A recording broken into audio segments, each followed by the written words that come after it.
Eu sunt Maradona, bine ați venit în România. Pac, pac, de bea.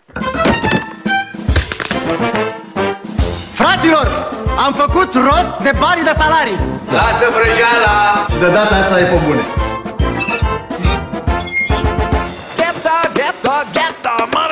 Ce bani, domne? Hai să vezi tu care e ospitalitatea românească la o nuntă țigănească.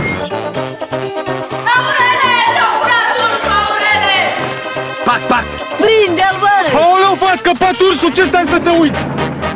Vă rog frumos că nu pot așa! Au plecat spre Pleșcoile Buzău.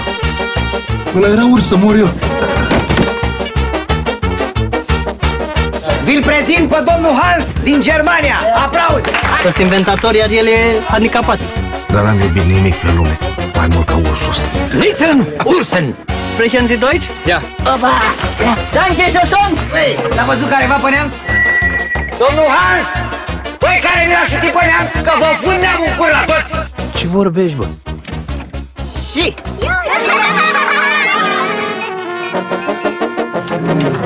Ursul meu. Care ursul tău, bă, că e ursul meu? De unde dracu de mea atâția uși? 2000 de lei și o salvă de aur, să trăiască, bă!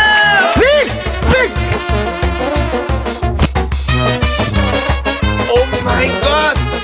Fugiți, băi! Frica,